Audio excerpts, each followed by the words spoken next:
Lanjut ke part ketiga. Ya. Jadi dari sini kita mendapatkan input tak terhingga toh, dari sini toh. Maka menuju ini adaptasinya harus loss door tanpa batasan.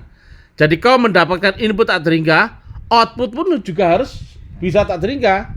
Maka kau harus bernilai 0 agar murni tak terhingga itu muncul di ruang yang satu. Jelas? Karena apa? Kau harus memancarkan ya energi lewat frekuensi yang sama ini agar sampai sini ya merambat menjadi gelombang. Agar gelombangnya pun sama dengan ini tak terhingga.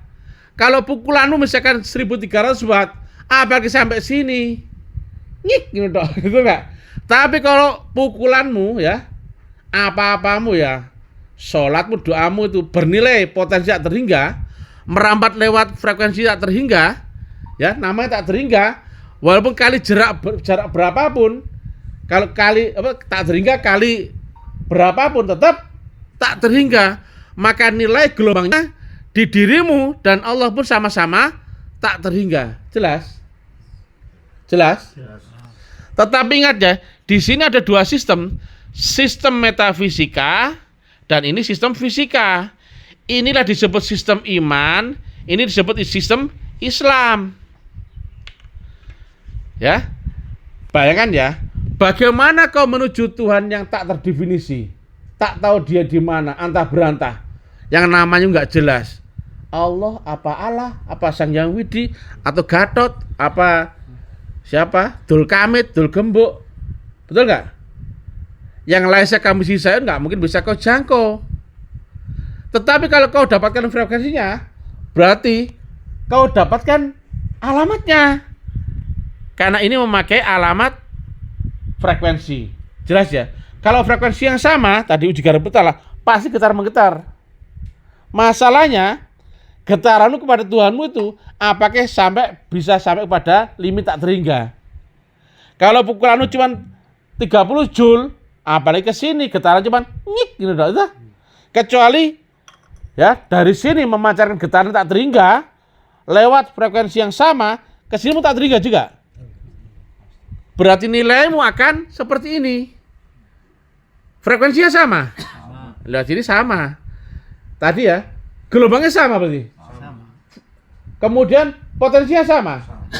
Potensi tak terhingga, gelombang tak terhingga, frekuensi sama. Berarti kau sampai gak sama Tuhanmu? Makanya yang bisa kembali kepada Allah harus mendapatkan unsur dari sisi Allah Ta'ala. Nah, karena manusia tidak bisa melihat di batas ambang ini loh. Ini gak bisa masuk sini, gak bisa. Ar-Rahman 33 harus mendapatkan unsur tak terhingga lewat guru mursyid. Nah, ini kalau ditanamkan unsur tak terhingga, tapi limit ya. Makanya naiknya makommu, makom Islam, makom imanmu akan sama sebandingkan makom kitabmu. Nah, ini naik terus ini. Tetapi ingat ya, ada dua sistem. Ini sistem metafisika, ini sistem fisika, ini sistem iman, ini sistem Islam.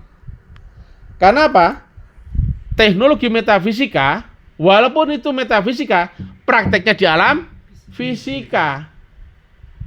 Kalau kau mengembiki Tuhan yang metafisika, apalagi metafisika dengan cara fisika, gak nyambung. Makanya seluruh doa, sholat, ibadah, zikir dan sebagainya, kalau tidak bersolawat dulu akan ini, kan berarti kan jumper ke sini, itu gak? Maka gak akan bisa naik ke langit, itu gak loh? Jadi sholatmu, ibadahmu, doamu, amalmu harus berubah menjadi energi yang merambat lewat frekuensi yang sama. Energi itu dirubah menjadi jadi apapun itu dirubah menjadi getaran ya. Nah, getaran itu karena ada energi. Getaran yang merambat lewat frekuensi namanya gelombang. Jadi gelombang itu ada getaran yang merambat lewat frekuensi yang sama, tetapi harus ada input energi. Lah kalau energinya terbatas, nggak akan sampai pada tak terbatas. Dan ceritanya tuh Allah tuh dia ada gelombang tak terbatas, ya. Dia ada sumber potensi tak terbatas. Frekuensinya ini sama. Kalau frekuensinya agak gampang. Nah, Coba kalau walaupun kau sudah dapatkan frekuensi gurumu, kau sudah dapatkan energi limit tak terbatas, tapi kalau kau outputnya terbatas, bisa nggak kau sampai pada yang tak terbatas? Tidak bisa. Jadi gini ya, ini kalau nggak sama frekuensi, walaupun dekat gini, dipukul tong nggak bisa getarkan satunya, betul nggak? Tapi walaupun jaraknya agak jauh, frekuensinya sama, ini tong, ini bergetar, garpu tala. Makin keras kentongannya, energi yang didapatkan ini, getarannya mempengaruhi ini. Contohnya ini kan ada bandul, ada bal pingpong, itu kan makin keras, tong dia, tek, tek, tek, betul nggak? Makin kencang lagi, makin keras ya ini efek pantulnya. Nah, tujuannya bukan ke sini, tapi ke sumbernya sono. Sumbernya ini misalkan ya. Dan dia gelombangnya tak terhingga. Maka dari sini ke sana harus input dan outputnya tak terhingga. Dan itu nggak mungkin kalau pakai energi terbatas, paham? Paham? Jadi nggak usah kau tengok-tengok ke sini, itu bukan urusanmu. Tadi ya, saya nggak menghubungi Pak Siswoyonya toh. Yang saya hubungi nomor WA-nya di sini, yang di jangkauan dimensiku, ruang dan waktu. Yang gua penek-penek tekan adalah HP saya. Tekan nomor WA-nya Pak Siswoyo. Tetapi di balik ini ada gelombang dan jaringan yang saya nggak tahu. Rupane gelombangnya, misalkan pakai Telkomsel, piye model karo, mana satelitnya, mana receivernya, mana pemancarnya, wis karo. Sistemnya apa yang downlinknya karo. Aku cukup sini doang, yang terjangkau di dimensi ruang dan waktuku. Jadi ini praktek metafisika, cuma di alam fisika. Gua penek-penek HP itu fisika atau metafisika? Fisika. Kemudian saya bersuara, Assalamualaikum Pak Sis, itu fisika atau metafisika? Kemudian suara HP juga menjawab, Waalaikumsalam, fisika atau metafisika? Padahal ininya metafisika, dari sini udah fisika. Itulah kenapa ulil amri minkum di sini dan Rasul min anfusikum di sini. Kalau kau tidak di satu zaman ruang dan waktu, nggak mungkin kau bisa praktek metafisika, ya, di alam fisika memakai undang-undang metafisika, nggak mungkin. Jelas? Jadi kesempatanmu menghubungi Tuhan yang Maha Metafisika atau masuk ke dimensi akhirat adalah saat kau terjadi di alam fisika dunia. Kalau kau keburu mati, kesempatanmu sudah hilang. Betul? Itulah Profesor Kadirnya sampaikan, ilmu metafisika ada pemberdayaan meta di alam fisika. Karena apa? Ini nggak terjangkau oleh fisika, maka wajib pakai teknologi metafisika. Tapi prakteknya di alam fisika. Kau cari ininya. Ini nggak perlu kau tahu, nggak apa-apa. Bodoh amat, Tuhan di atas berantah. Namanya Gatot Subroto, segala macam, sekarang boh. Tapi asalkan kau dapatkan sang pembawa energi dan gelombang, ya, lewat frekuensi ini, dialah dimensional itu, guru dimensional. Itulah ati Allah wa ati Rasul ulil amri minkum. Tapi kalau gurumu itu terbatas, misalkan 1.300 watt, gak mungkin kau bisa output melebihi 1.300. Betul gak? Lebih kurang, bisa kurang iya. Nah, misalkan gurumu 3.000 watt, kau gak mungkin bisa mengeluarkan output di atas 3.000. Kecuali gurumu tak terbatas. Kau pakai limit, makanya sampai kau tak terbatas. Batasan itu apa? Ya tak terbatas. Batasnya hidup itu apa? Mati. Batasnya akal apa? Mati. Makanya kau harus begini. Jadi kau itu harus berjuang, berbakti kepada ini. Bukan kepada ini loh ya. Jadi adaptasi sampai kau tuh, kan kau loading input tak terbatas dari sini. Betul nggak? Nah, ini tak terbatas, tapi kalau kau pakai batasan, nggak bisa. Listrik ya, dari sumbernya nggak tahu berapa megawatt misalkan ya. Tapi sampai ke rumahmu ada batas dayanya. Contoh ini 1.300 watt. Tapi bagaimana kalau saya ini butuh pakai untuk menyalakan AC 2 PK sebanyak 7. Nggak mungkin. Nah, kau membutuhkan potensi tak terbatas agar bisa sampai sini toh. Nah, kalau kau outputmu terbatas, ya nggak mungkin. Makanya kau pakai jalur khusus tanpa lewat meteran. Kau lewat jalur khusus tanpa lewat batasan manusiawimu. Berarti kau berani berbakti kepada ini loh ya, sampai kau mati. Kalau nggak begitu kau masih terbatas. Inilah disebut Tuhan manusia, Raja manusia, sesembahan manusia di antara manusia. Kau nggak perlu lagi ke sini. Yang ke sini juga apa? Gelombang energi lewat frekuensi di balik gurumu. Kau tujukan frekuensinya sama semua, getar-menggetar semua. Jadi intinya yang saya kepada Allah adalah kau sudah sama dengan Allah, baru itu sampai ke dimensinya. Kalau kau berbeda nggak bisa, makanya sejenis akan bergabung dengan sejenis. Roh akan bergabung dengan roh. Kata profesor, nur bergabung dengan nur. Maka yang mengerti wali harus wali juga. Jelas?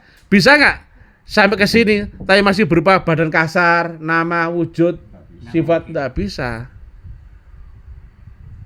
Nah, kenapa orang nggak pernah menerang ininya? Kok ngedabrus doanya, amalannya? Gak ada gunanya itu kalau nggak ngerti ini, betul nggak? Itulah wabtahu ilal wasilah rasulun min anfusikum. Jadi inilah disebut sistem iman, ini sistem Islam. Adaptasi kepada guru zahir itu Islam. Adaptasi kepada guru rohani sama rohani itu iman. Keduanya itulah teknologi metafisika kodim. Nah itu. Dan Tuhanmu, dia maha hidup dia, sebetulnya bergetar dia. Tapi gelombangnya sangat tinggi. Bahkan saking tingginya nggak terbaca oleh manusia. Makanya dia disebut maha hidup dia. Nggak pernah diam, nggak pernah mati dia. Tapi seolah-olah diam. Karena nggak terbaca oleh manusia. Makanya ya Hayyu ya Qayyum. Betul nggak? Nah itu dia. Ada yang tanyakan? Nah ini loh.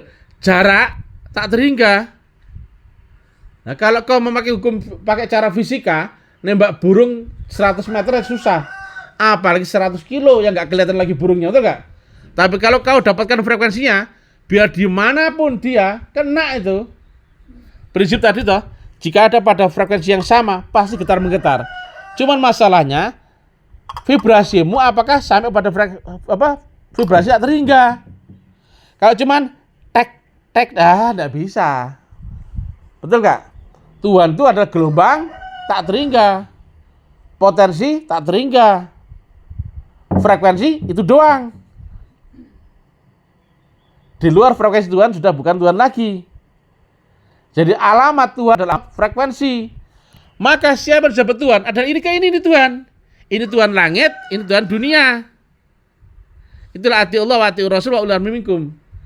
Jadi siapa disebut Tuhan adalah yang membawa sistem dimensional dari tak terhingga menjadi terbatas di dunia, menjadi yang berwujud, bernama, bersifat, berupa seorang manusia laki-laki. Tuhan bukan dia, Tuhan. Cuman di sini Tuhan dunia, ini Tuhan akhirat. Apakah Tuhan ada dua? Tidak. Sama juga rohmu, sama jasmanimu. Apakah ada dua? Tidak. Itu disebut dimensional. Saya tanya, bisa nggak langsung ke sini tanpa lewat metodologi tadi? Mustahil. Lah terus gimana orang cinta agama di luar tuh seenak bacotnya sendiri-sendiri tuh? Mustahil nggak itu? Makanya mutlak wasilah. Mutlak dapatkan rasul min anfusikum. Mutlak temui dulu ul amri minkum. Nah, bisa nggak berguru kepada ini ruang waktu masa lalu? Gak mungkin. Karena ini metafisika, masa di sini metafisika lagi? Karena teknologi metafisika adalah praktek meta di alam fisika. Kalau praktek metafisika di alam meta, ngayal. Jelas? Disebut apa? Al-Baqarah 142. Edan. Ini kan kiblatmu toh? Kalau kau berkiblat ke belakang, zaman ruang waktu yang lalu, kau gendeng. Jelas? Nah, termasuk juga kalau berkiblat kepada guru yang terbatas, contohnya terbatas nama, terbatas bentuk, terbatas wujud. Oh, guru tuh hanya mursyid, ayahanda guru profesor. Ya gendeng kamu. Betul nggak? Gurumu harus limit tak terbatas. Limit tak terbatas itu apa? Tak terbatas di balik terbatas. Betul? Kalau kau nggak bisa menerima ada yang tak terbatas di balik gurumu, kau hanya membatasi gurumu dengan guru tuh hanya ayahanda guru. Guru tuh hanya saya profesor. Itu terbatas atau tak terbatas? Ya edan kamu. Betul nggak? Nah, padahal gurunya harusnya dari yang tak terbatas sampai ke limit terbatas. Kalau kau hanya bertemu kebatasan ini doang, berarti kau nggak dapat ininya yang tak terbatas. Kau kan tenggelam pada batasan. Batasan nama, batasan ruang waktu, batasan wujud. Betul nggak? Harusnya kau berguru kepada sini sampai kepada yang tak terbatas. Loh itu loh. Makanya di sini diterangkan Rasul itu tak terbatas sama terbatas. Kodim nggak ada namanya bro. Kitab kodim apa terbatas? Tak terbatas, nggak ada nama Quran. Jelas? Ada yang tanyakan kira-kira? Cukup ya? Karena saya nggak tahu ini formatnya WA atau video. Kalau video jebol ini gede sekali. Assalamualaikum warahmatullahi wabarakatuh.